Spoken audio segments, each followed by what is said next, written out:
7-6, 7-6.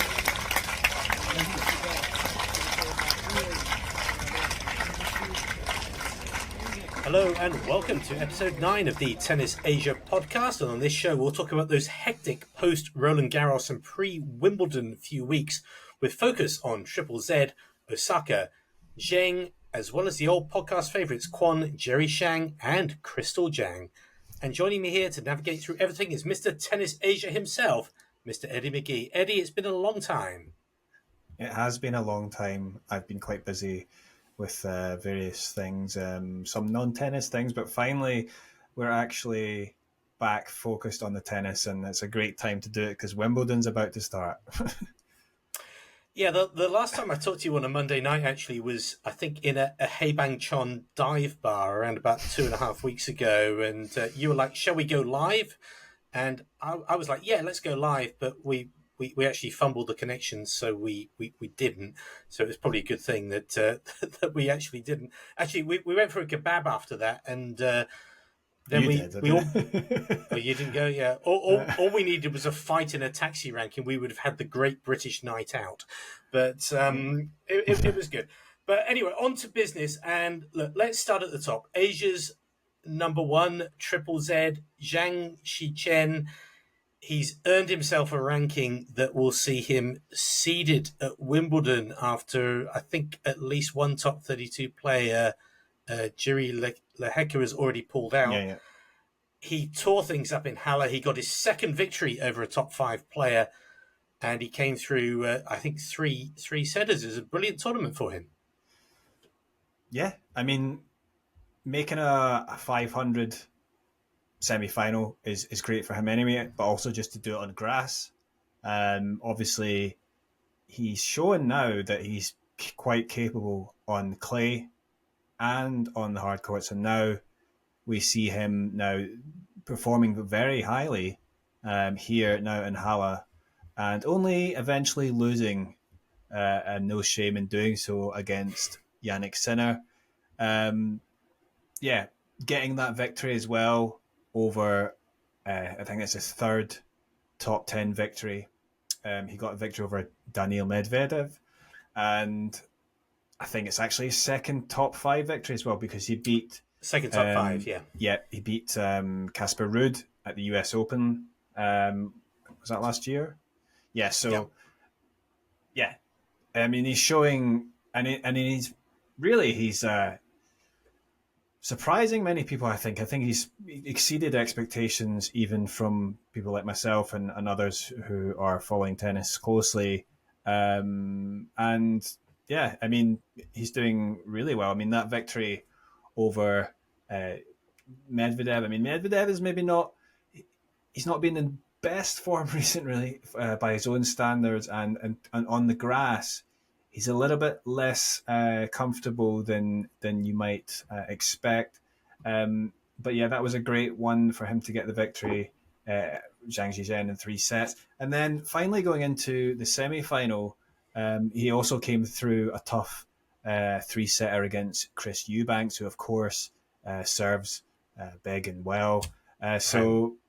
Yeah, he's performed very well on the grass. He got to the quarterfinals, didn't he, last year in Wimbledon? So yeah, it was a difficult match, that one, to come through, but he did come through in the end. And when he played Sinner, it really just came down to the tail end of the set. It was small margins, wasn't it? It was small margins in both sets. Yeah, that's right. I mean, it came down, it was like 4-all, 30-all, crucial point in that first set, and then Zhang Zhizhen hit a double fault, and yeah, it's just one of these things. He ended up hitting 2 double faults in the whole match. So I mean, just at the wrong time. And of course, Jannik Sinner, that's why he's number 1 in the world.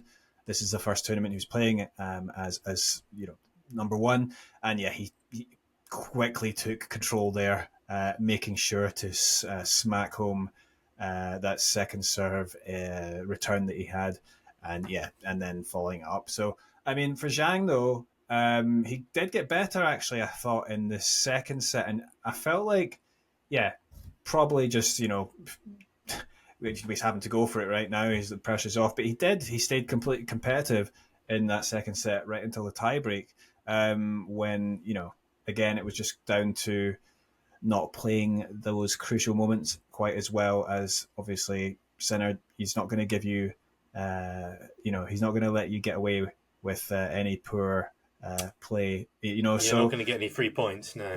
No, but yeah, I was really impressed though with Zhang because some of his hitting was exceptionally good on both sides as well. I mean, the forehand has often been a little bit less reliable, but of course he can absolutely rip it on that side. A bit more error prone, maybe though, on that side. But even the forehand was, he was hitting some superb ground strokes. Like I was quite impressed. I think you tweeted that, didn't you? Like some of the best hitting that you'd seen from him in forever, basically.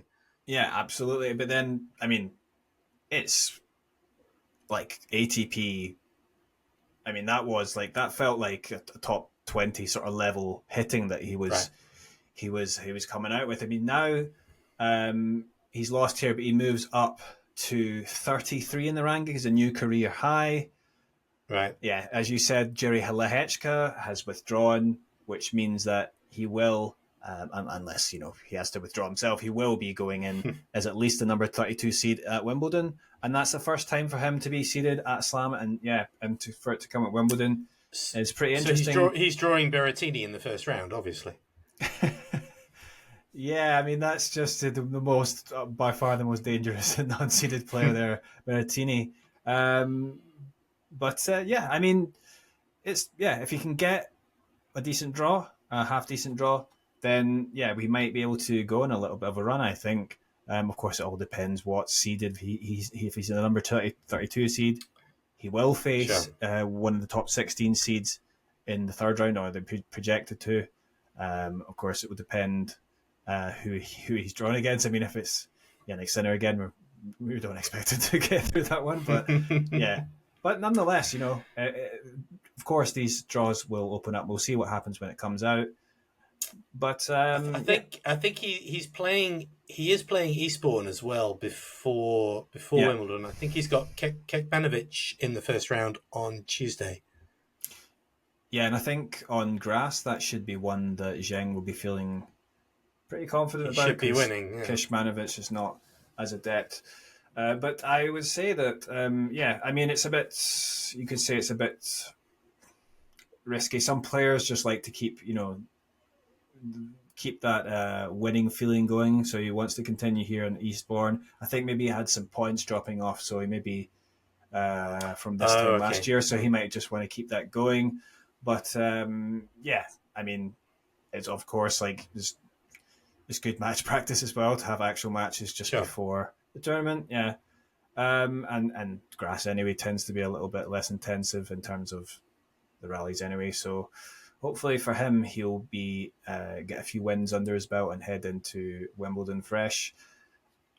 But I can tell you're not going to be Emma Raducanu's next coach, as you say. It's always good to have match practice in.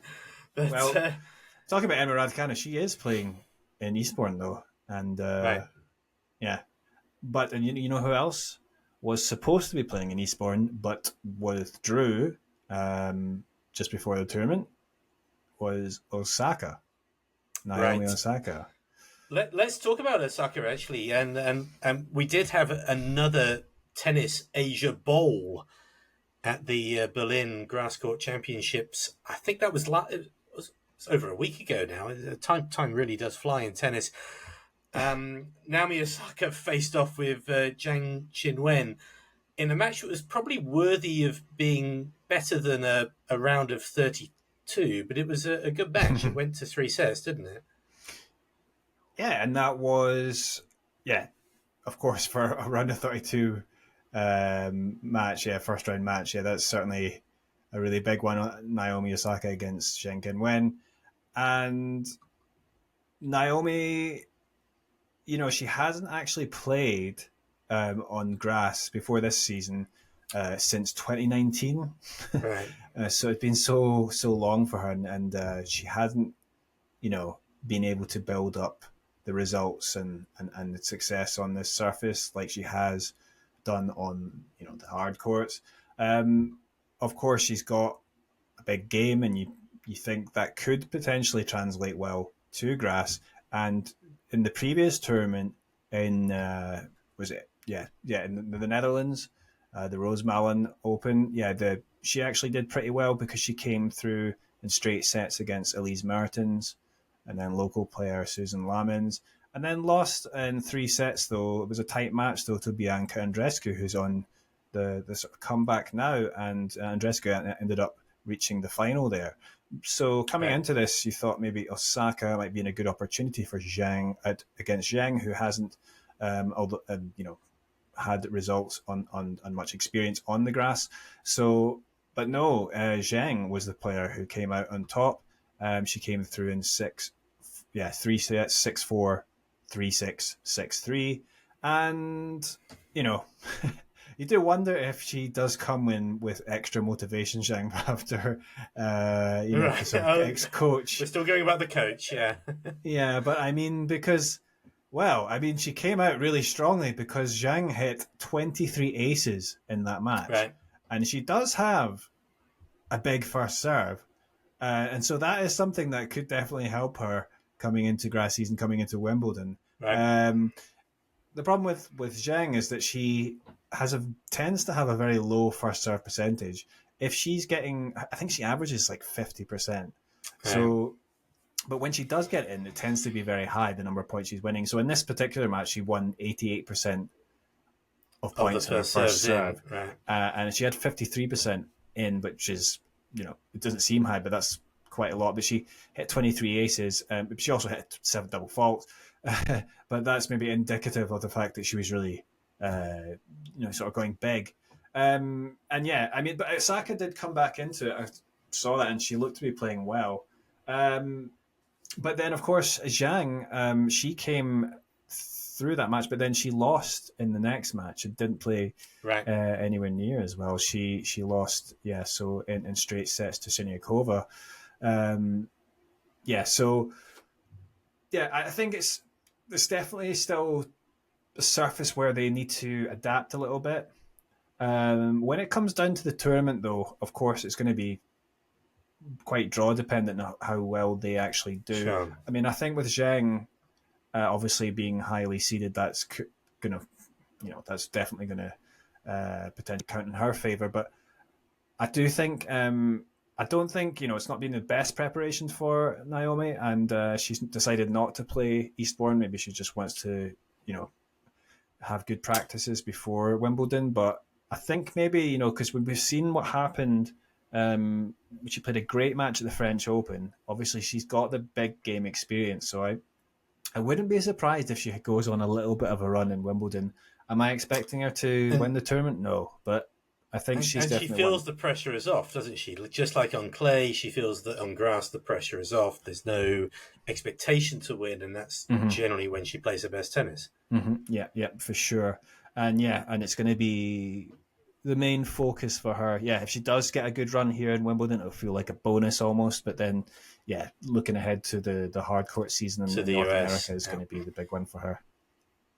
So Osaka doesn't play this week. She goes straight to Wimbledon as a wild card. I don't think Zheng Qinwen, I don't think she plays this week either. I think she's going straight to Wimbledon as well. Yeah. Moving back to the men's, China's number 2, Shang Zhizhen, Jerry Shang, as we know him on this podcast. He's been in England as well. He played Surbiton. He lost in the first round here. He did go a little bit deeper in the Nottingham Challenger last week. He beat Alex Bolt, which is always going to earn points with us. This is criminal. Before losing to another of those beautifully Lawn Tennis Association named guys called Jacob Fernley. I can't quite remember which round it was. I think it was the it was in the quarterfinal. Yeah, I did watch that match. I mean, for Shang, with these coming into these British challengers, you've all got a lot of these British guys who are, and it's such a short, swing as well. Short season, isn't it? But then you've got these British guys who are particularly depth on the grass. I mean, Billy Harris is, you might have thought when he lost that one, Shang, he lost 6-3. That was in Surbiton, yeah. 7-6 into Surbiton, yeah. But Billy Harris ended up going on a bit of a run himself because, well, in Surbiton, he got to the semi-finals, lost to Lloyd Harris. I mean, Lloyd Harris was the eventual champion there. I mean, he's been doing very well recently.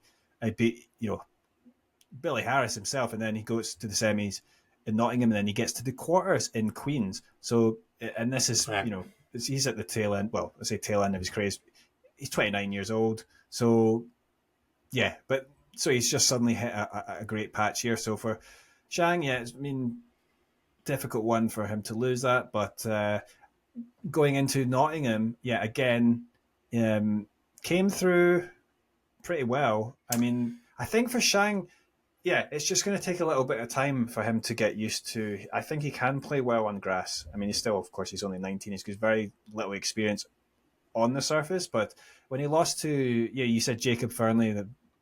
Actually, Jacob Fernley's he's actually from Scotland. He's born in Scotland, or he's from near Edinburgh, yeah. So it was interesting, yeah, because he's sort of coming along just as Murray seems to be disappearing, unfortunately. Is he the new Murray?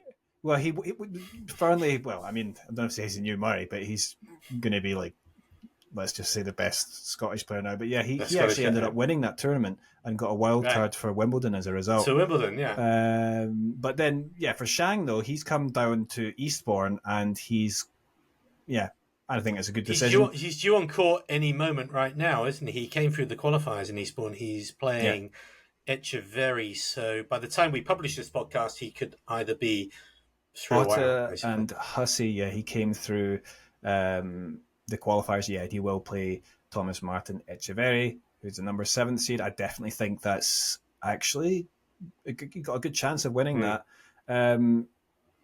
Yeah, he was very upset when he lost to Fernley. I mean, Fernley was playing very well, but I mean, for Shang, he's probably just seeing. I mean, I think he smashed the racket off his own foot. Oh, right, yes. I think he might have actually broken the racket off his own leg, which is something you don't see very much. But I mean, for him, he's probably. I don't know. I don't know if players always know. Some players maybe leave the research on their opponents maybe more to their coach, whether they get involved themselves. But because I mean, Fernley is just someone who is. He actually was playing in America the college system, and he's just finished college, which is a sort of the same path as Cameron Norrie's actually the same college that he went to.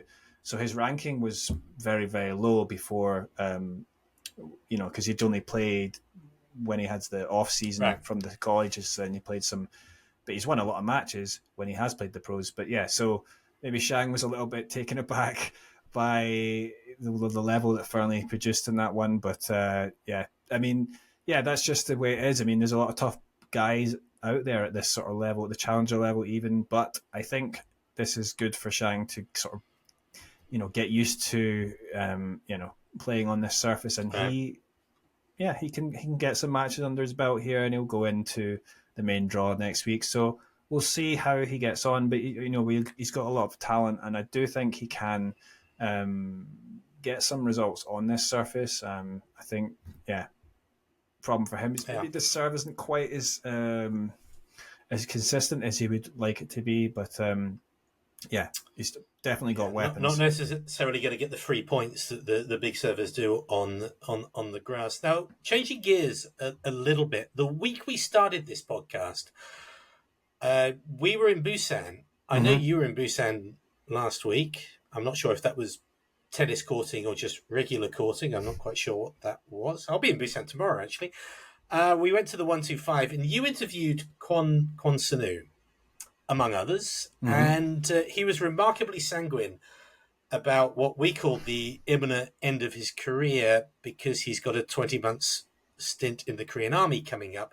And he told you, no, it's okay, I can come back. I've got 10 years ahead of me in my career. And it turns out that maybe Kwon Soonwoo knew something, and he isn't going to necessarily have to grind his way back from being totally unranked. Tell us about the developments that have happened Oh over the yeah. past week or so. So yeah, this is very big news for Kwon and Huge, yeah. for his compatriot as well, Hong Sung Chan, who's actually the Korean number one currently, because they're both set to do their mandatory military service, as all Korean males have to do by a certain age. Yeah, so he's planning to start that at the end of this season, and it's got to be at least 18 months, I think. And Yeah.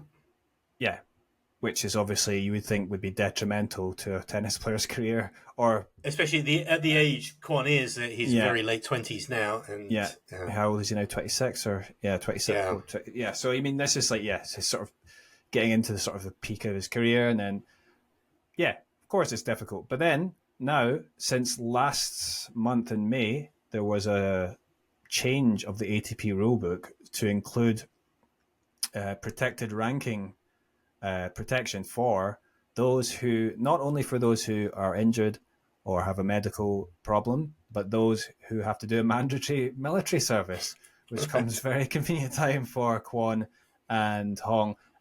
I mean, you have to imagine that. I mean, I know that there was some news about it and stuff, but I do wonder whether Kwon's coaches or there's people there pushing for that to happen.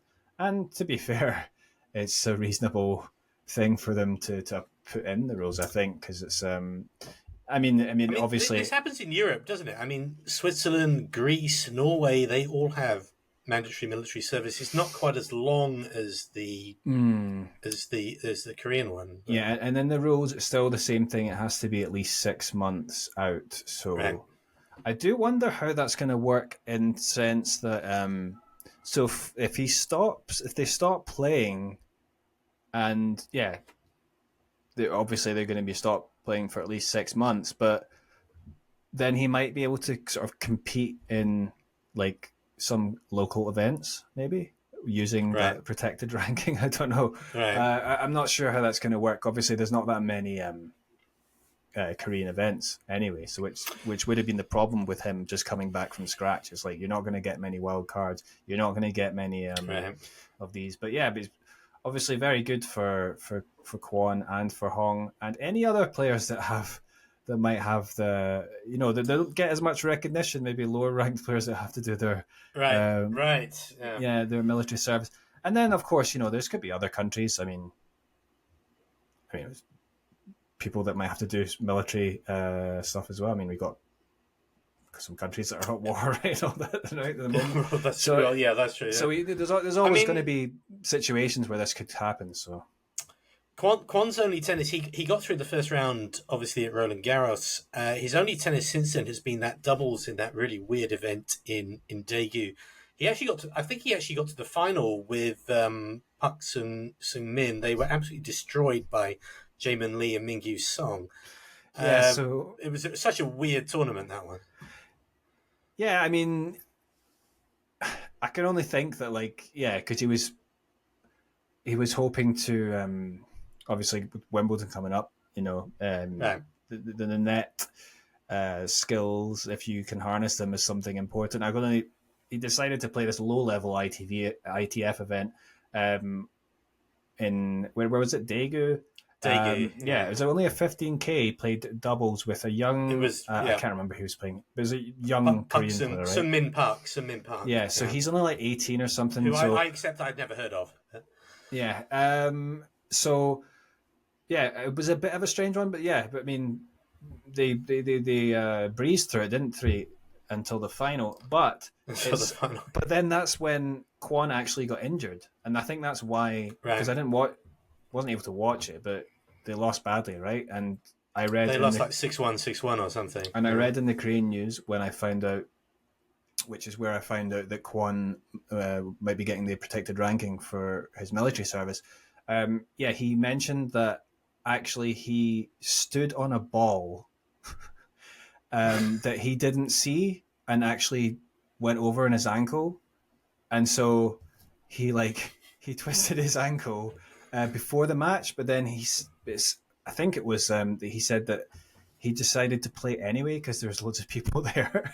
who wanted to come to see him. Everyone to come to see him. Yeah, and I guess maybe because it's doubles, I can believe that. I can believe that of Kwon, actually. Like seeing him in Busan and that, I can believe that of him. Yeah, of course, yeah, because and as well, yeah, he did that in Busan because he played against Lloyd Harris and won. But that's after that match. I think he actually hurt himself in that match. So anyway, players. For him, he probably thought like I could just play doubles and he could just do it. But they didn't. I can phone it in. Yeah. But they did phone it in as it happened. Anyway, though, for Kwon, he'll just be looking to. He's obviously going to play Wimbledon, and the Olympics. I think now, from what I checked in his schedule, he's going to be entering a few clay tournaments. So that's going to be obviously with one eye on the Olympics, which is being played at Roland Garros on clay. He will be hoping that's his last chance to get out of the military service. If he can actually win at least a bronze medal, then he will get exemption from that. Well, I think maybe he just only has to do 4 weeks or something like that. But which is obviously much better. The Son Heung-min service. Yeah, but so it's a bit of a Hail Mary though, isn't it? It's going to be hard. It's hard, yeah, and really. At least if, as we expect, he probably won't get that done, he can hopefully build up some points that will add to his ranking before he does actually have to go to the military service. And when he goes, he's got a ranking around about 100 to protect. Yeah. Okay, so it's Wimbledon, the Olympics, and then a rifle for Kwon. Now, the reason both of us got into Asian tennis, I'm pretty sure, was Crystal Zhang Su-jeong. She's been missing for a month, but she has resurfaced in Europe. She lost a 3-setter in the first round in Portugal a couple of weeks ago, but last week she went to, and forgive my pronunciation, Olomouc in the Czech Republic at 75. And talk us through what happened next. She was outstanding. Yeah, Zhang Zhizhen, the Korean number one, and the women's side, she has a very good record on clay, and I do wonder why she maybe doesn't play it more often, because statistically on her professional win-loss record, that's her best surface in terms of win percentage. She came through this tournament. She won that 125 in Sweden last year, didn't she? Yeah. 3 matches she came through. Yeah, that's right. So that wasn't last year. It was the year before. She won. That's her biggest title. Yeah, the WTA 125 in Bastad in Sweden.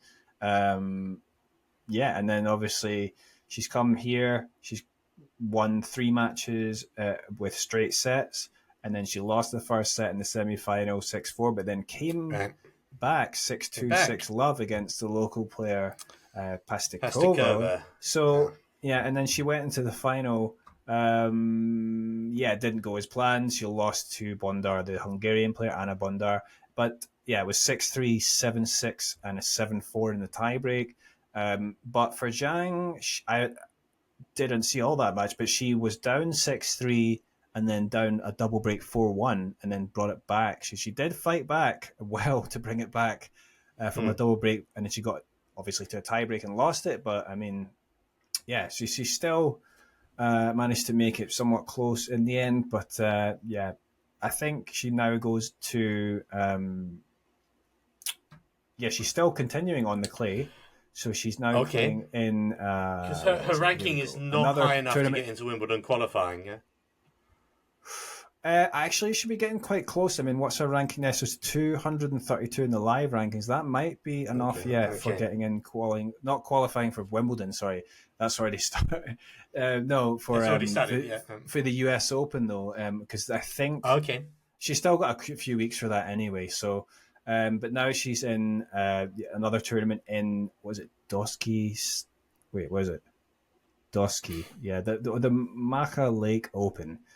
But that's she said that it's the number 6 seed, and she'll play Gabriella Lee, and then she might have to play Irina Burillo Escorajuela, who we mentioned previously, because that was Uchijima's opponent before. But she'll do that, and then I think she's going to continue in Montpellier, which is another clay tournament. So she's choosing to focus on the clay. Maybe she's realised that's the best way to do it. That's If our she needs to get the surface. points Yeah. back, she does need to get points back on the board so she can get does, into the yeah. qualies for US Open. And I mean, we'll look forward to that. You mentioned her briefly, and I will say we just do need to make a couple of notes on this pod's favourites. First of all, Moyuka Uchijima, the machine. The machine has malfunctioned a little bit since coming onto this deeply weird surface called grass. She came through qualifying in Birmingham. They call it Birmingham these days. In my day, it used to be called Edgbaston. I'm pretty sure it's still the same. It is Edgbaston. It's the same tournament. She came through the qualifying. She lost to Harriet Dart in the first round there. And then she came down to Eastbourne and she lost to Greet Minnan, who's that's a pretty difficult one to come up against in qualies, actually. Yeah. Yeah, I mean, to come through the qualies actually was pretty good for her because, I mean, I don't think she's got much experience on this surface. And I think, like, one of the reasons she does so well in the clay, I mean, she does have a bit of power, but also it's that forehand which is quite spinny, quite loopy, which obviously is effective on a clay court. That's going to be less effective on the grass where it bounces lower and it skids more. So, right. But nonetheless, it came through qualies and got to Birmingham, which is a WTA event. So that's going to be, she's going to have more opportunities to play now that she's got her ranking up, right? So she's, right. Where is she now? I can't remember her ranking. She's within the top 80, right? She's 80, 73, I think, something like that. Yeah. So in the live, she will be. I'm going to just check just quickly because accuracy is important. It is important. Okay, no, she's actually at 67, so you were selling her short there. Yeah, better than both of us thought. Yeah, okay. Yeah, but that's obviously a great ranking because that will allow her to get into more of these tournaments, WTA events, without having to go through qualies. She didn't get through in Eastbourne, but now she goes into the Wimbledon main draw. Let's see how she does. She might get a decent draw to start off, and then she'll. I think she'll be... Or she might draw Naomi Osaka as a wild card. Yeah. But, that's all good experience. Or Raducanu. That'd be great. That would be interesting. But I mean, probably, not much. If she does get some matches under her belt, that would be great. I mean, I think she does have opportunities, though, to go on when we get into the North American hard court. She can do well. I'm not sure if she's actually going to play. Actually, she's down to play Budapest, which I believe would be a clay court second tournament. Week of Wimbledon, or no, after Wimbledon. Okay. So I believe that would be clay. I mean, that's fair enough for her because she's obviously very adept on the surface. So, but yeah, let's see how she goes, and then. Does she get into the Olympics, by the way? Or? Oh yeah, that's another thing. Thanks she does? for reminding me. Yeah, she is. She's in the Olympics. She has been selected. I believe. She will be playing for Japan. Her ranking is high enough once the withdrawals and everything were taken into account. And yeah, it'll be her. And I think Naomi Osaka I think they're the only two in the singles. Naomi is using her protected ranking. So yeah, I mean, that'll probably be pretty exciting for her to be leading the team there. Well, it's just the two of them. One over there, and Naomi Osaka hates clay almost as much as I do. But one other, obviously, podcast favourite, Coleman Wong. Coleman Wong's in England. He lost the first round challenges in both Nottingham and in Ilkley. I didn't even know they had a tournament in Ilkley. He is in Wimbledon qualifying action tonight, so he's probably out by the time that we actually publish this podcast. He's playing the 24th seed, Zachary Savajda. That does actually bring us on to our final sort of topic for tonight, which is the Wimbledon qualifying. Yeah. I'll be honest, I'm flying a little bit blind, even more than usual with this, but any thoughts on Wimbledon qualifying? Yeah, so I'm going to just try and go through the Wimbledon qualies, so one by one. So, it's actually already started as we record this podcast. In the first section of Asian interest, was Shu Yu Shou of Taiwan, he lost already to Maxime Janvier 7-5, 6-3. Janvier, yeah. I mean, it's not too surprising. Sure, he's more adept on the hard courts, and yeah, I kind of thought he wasn't going to get through this section. And then we've also got in the next section, Mikhail Kukushkin, the veteran, but he did come through in straight sets against Ukraine's Vitaly Sachko. Okay. And yeah, I did think because Kukushin had a few good results recently, he's also hits a very flat ball, which is very good and effective on this surface. And I do think he has a good chance to get through. Other players in that section are Dino Primožič, the guy who pushed Djokovic at the Australian Open this year. The 4 sets, he played an excellent match, Right. but I think he's not quite as adept. He won't be so effective on this surface. But Clement Tabor, he defeated in the first round, so he goes through. I think, but then also in that section is Shintaro Mochizuki, who's a former Wimbledon junior champion from Japan, right? But he was playing Gas. He's got Hugo Gaston. What's Gaston doing in qualifiers? Isn't his ranking like really high? No, Has he dropped off? Or? Yeah, but actually, Hugo Gaston came through that one in straight sets, 7-6, he's done 6-4. Okay, right. So it's already done. So for Mochizuki's already out. Yeah, it was a tough opener against Gaston to play him. I was surprised to see Gaston in qualifiers. To be quite honest. Yeah, I mean he's the second seed, so he's up near there. So I mean, his ranking. He's just outside the top 100, I think. So. Just missed out on the main draw, but of course he has been up higher than that. But his ranking has dropped down. Hong Song Chan, he's got Pierre Hubert. Yeah, I think. So that's right in the next section. So difficult opener. He's already a set down. I don't expect him to get through that one. Pierre Hubert, he's quite adept on this surface, big serve, and he obviously can play well at the net. His doubles experience, I mean, he's not at the level he was, but it's someone that's definitely more comfortable on this surface. And then even if Hong gets through that, he'll play, I think, Zizou Bergs, who is in form of his life at the moment. So, I don't expect him to get through that one. But nonetheless... Speaking of Zizou Bergs, I did see Zizou Bergs, I don't know if it's his mother or his father, one of them have a Twitter account, and they were, like, begging... Yeah, I think it's... Kornberg's his dad, right? Yeah. Is it his dad? I'm not sure. Yeah, it doesn't have many followers, but it was begging like, hey, guys, if you've got an automatic thing and you're injured, please withdraw. Also in that section, we've got Denis Yevseyev of Kazakhstan.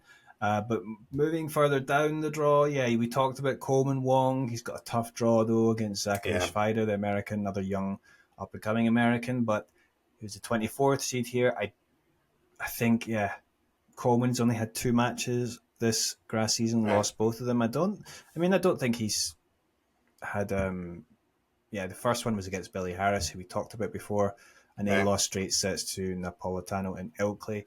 Yeah, Coleman Wong. I mean, he does have a decent first serve, so that's something that could be used on grass well. But I think the problem for him is that he's just really not quite as comfortable on this surface as he can be on the hard courts. He's got to get used to that bounce, right? He doesn't seem to get under his shots. You've got to get low on this surface to do well. And obviously for some players it takes a little bit more time to get used to that. But I'm not particularly expecting him to get through that one at all. But let's see what happens. And then we've also got in the 7th section, so the Kazakh player, Babit Zhukayev, who is born and bred from Kazakhstan. But he also has, I mean, that's a pretty tough section, I think. You've got 7th seed Barrier, you've got Jay Clark playing against Diego Schwartzman. But then Zhukayev has to play Rodionov, who is also, an experienced player who's not an easy one to have in qualifying. But Zhukayev himself is very tall player, has a big serve, so he could actually, if he can have a very good serving performance, he does have chances to get through, but then he might have to play Hamad Medvedev, who's a rising Serbian player. So it's a tough section, but I think for each of those players, it's going to be tough. So it'll be interesting to see who comes out. One match that's already finished is Bu Yunchao-Kete's match. He played the 23rd seed Terence Atman of France, and he came from a set down. He lost the first set, tiebreak, and then won the match. Fantastic. Took the second set 7-6, and then final set 6-2. Yeah, I did think Bu would have a good chance here because, yeah, he did pretty well actually last season, if I remember. He just played a few grass challengers, but then he played one of the events. Maybe Nottingham, and then he came through qualies and then won the first round match, and then he lost only to Andy Murray, but it was a decent match. Right. He ran Andy Murray pretty close, and back then Andy Murray was playing better, right? But had a functioning leg. Yeah. Just a functioning body. I think the latest thing with his back now, but unfortunate for him. But I mean, then he plays. Bu now goes on to play Radu Albot, and then the winner of that either the other side is going to be Galan or Gabriel Diallo. I think possibly Diallo will get through that one. But I think that's a great chance for Bu, actually. So we'll see how that goes. He does seem to be someone that is, unlike Coleman Wong, but more, he's able to handle the grass a bit better, and he moves well, and he does seem, I think also he serves pretty well, and maybe that just gives him a little bit, he's going to get a little bit extra on the grass, and then, it's just a case of he doesn't have, as I say, he doesn't have the biggest weapons, but then if you can get that utilised. It is the case on grass. If you've got the serve, you're going to get a few free points, and that does certainly help. Anything else on the men's side before we briefly touch on the women's qualifiers? Well, Yasutaka Uchiyama, he also got through, and he came almost very similar. He came through, lost a first set tiebreak, then won the second set tiebreak, and then won the final set 6-1. That was against Tim van Rijthoven, who obviously he may remember he had a lot of success on grass. He just sort of briefly exploded onto the scene because he won a 250 before he'd even won a challenger when he beat Medvedev. This was a tournament in his home country, Rosemount, and that was obviously so surprising. And then he did I think he got to the fourth round of Wimbledon, but then he sort of almost fell away as quickly as he rose, and he's come back here with the protected ranking. He's obviously spent some time out with injured, but Uchiyama gets through, and Uchiyama himself is a guy that likes to take the ball early, come to the net, so he's got a game that hits it fairly flat, so he's got a game that can work on the surface, and he serves pretty well himself. So but the problem is that for Uchiyama now, he has to play David Goffin, who just won the title in Ilkley, and he came through very comfortably in his first round. Right. So we'll see how that goes. Maybe it could be a good match Uchiyama against Goffin, but I'm expecting Goffin to get through that one. And then as far as any other players are still there, we've just touched briefly. Timofey Skatov is there of Kazakhstan. He's been okay recently, but let's see if he can get through. I mean, I don't think it's the strongest section that he's in. And then we've also got the Japanese player Sho Shimabukuro, who's against Josef Kovalik in the first round. I don't think that's a terribly tough seed, but I'm not sure Sho is quite at the level to get through all the qualies, but that's where I'm at just now. And then I guess we should move on to the women's side. So the women's, the draw only just came out in the last few moments, isn't it? So I'm not going to pretend I've seen any of it. Have you? Yeah, I mean, I just looked at it briefly, so this is basically just me looking at it fresh now. But what clearly caught my eye is in the second section, we have actually 5 Asian players there. So we've really? Oh, well. Yeah, so the second seed. We should sponsor that section. Yeah, if they would let us, sure. We've got Bai, what's her name? Yeah, sorry, Bai Zhaoshan of China. Right. She's playing another Chinese player, Gao Jinyu. Bai is the second seed. So, I mean, I would expect actually her to get through that one. I mean, so you're expecting a Chinese player to get through, but then the winner of that will play Lanlana Tararudi of Thailand, the young right. up and coming player, 19. Yes, Who we have followed through those challenges in China over the last couple some of of months. the more, I think, the ITF events. She plays a ITF events, Julia Avdiva of Russia. I think that is a winnable match for her. So, but let's see. Tara Rodi she got a couple of matches under her belt in the grass season. She won a couple of qualies and then a main draw match. I mean, it's obviously you have such limited time to get competitive matches under your belt here, but it'll be interesting to see how she does. And then also the other all Asian matches, it's Zarina Diaz using her protected ranking against another Thai player, Mananchaya Sawankau of she's also a 21-year-old and is newly within the top 200. We talked about her before. So, and she won a title, 50k at the start of this year. So, and she seems to be slowly progressing. So it will be interesting to see how that goes. And then, so just, sorry, I need to get the drop again. Yeah, hang on a minute. This is what happens when it comes out live while we're actually doing it, when they actually publish the draws. I've got it actually here on the Wimbledon while we're recording. website. Yeah. So, I mean, Zarina Diaz, obviously she's come a long time out. I'm not expecting her, so I would fancy. Right, she only restarted playing in Japan like a month or so ago. Yeah. I mean, I follow her Instagram, and she's been practicing on the grass, but I'm not sure that that's going to be enough to get her through against a player who's been playing much more regularly. And we'll see how that section goes. Obviously, high chances for an Asian player to get through. I mean, you might maybe fancy Bai, but then Tara Rudi is someone to keep an eye on as well.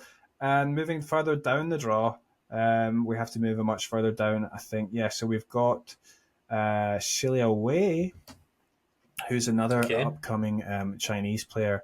She will play Justina Mikloskaite, and possibly they'll have to play either Susan Lamont or Sonny Cartel in the next round. So that might be difficult, though.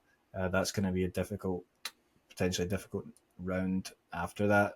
So, and then moving further down, we've got another Chinese player in this. So we've got Ma Yexin of China, who will play Nuria Parisas Diaz. So, and there's also Arena Rodionova in that section, who's played obviously a lot of the Asian events out here. I mean, she's been playing pretty well recently, so that might be a difficult one. Kim Beryl's also in that section as a 32 seed, sneaking in there as seeded. So, and she's playing Ariane Hartono, another one who's played a lot of the Asian events out here. Oh, definitely a few players there that could get through. Fancy their chances. And as far as the Asian players, that actually rounds it off. Is it for? Rounds it off? Oh no, sorry, we've still got much more. That was we have? that was just that was just the top half. So in the second half, we do also have, just going down here through the draw. So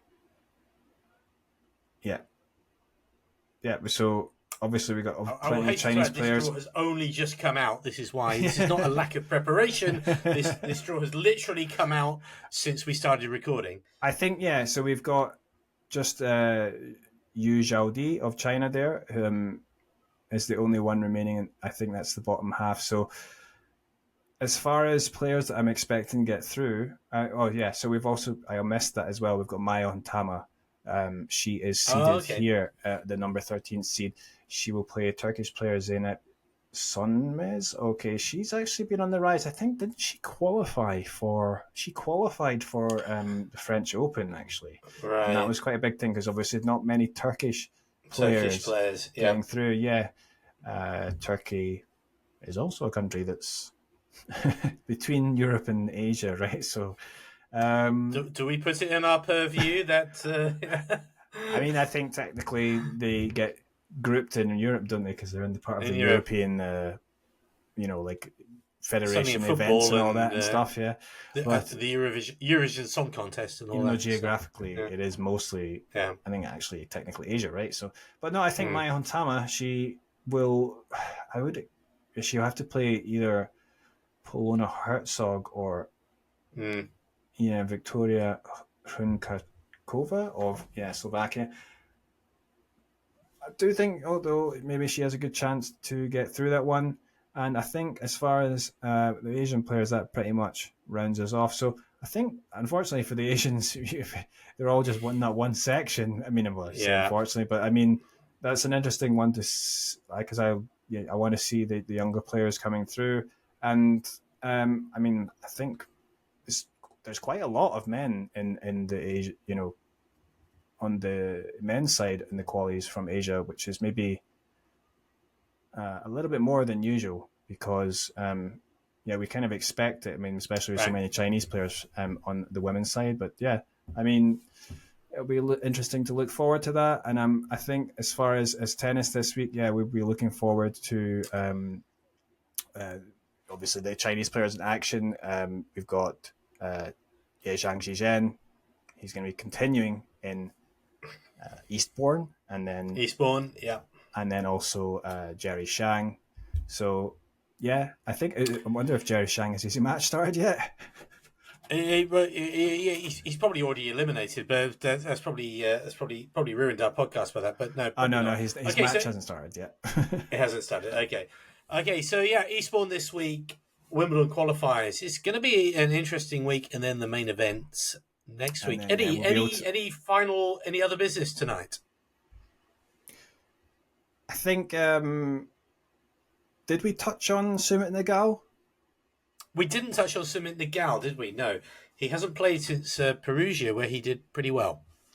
Yeah, so because we were away for a couple of weeks, we sort of missed. Yes, obviously after French Open, I know that Sumit lost in that first round to Karen Khachanov.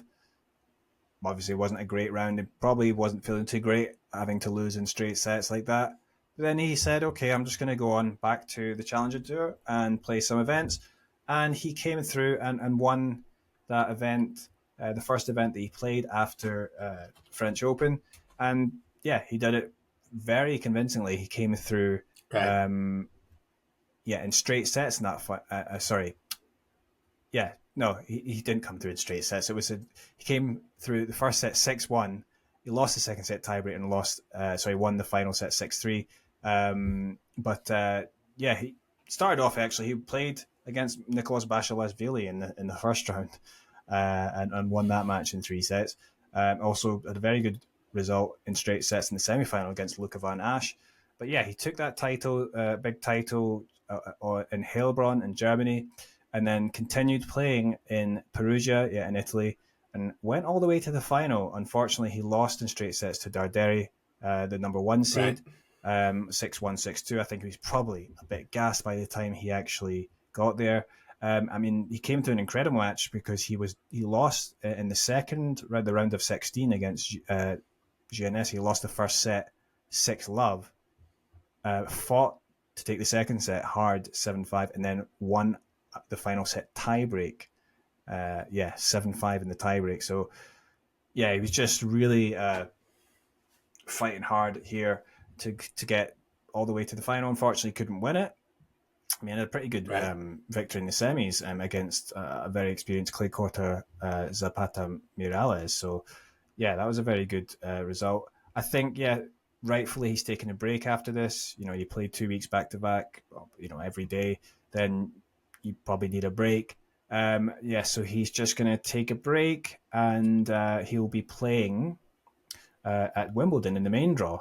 He's obviously got very little experience in grass.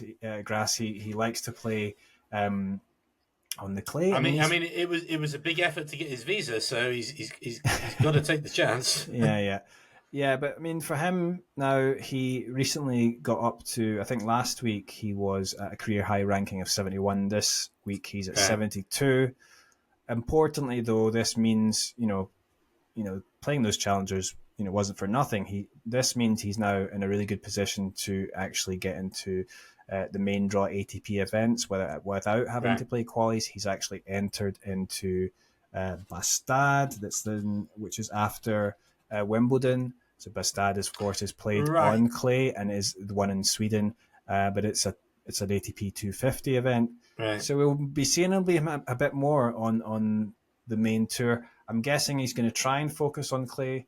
I always wonder, though, whether he should maybe play a few hard court events as well. He probably feels that he has the best chance of going far in an ATP event on clay.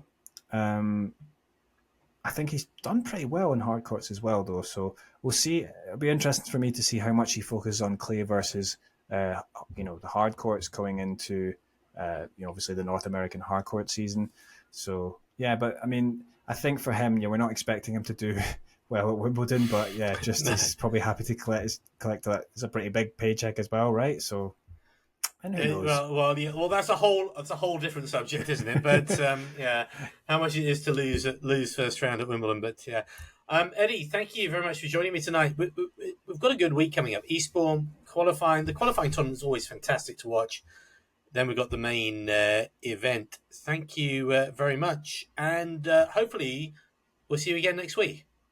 Yeah, or maybe even sooner before Wimbledon. Maybe even sooner. Yeah.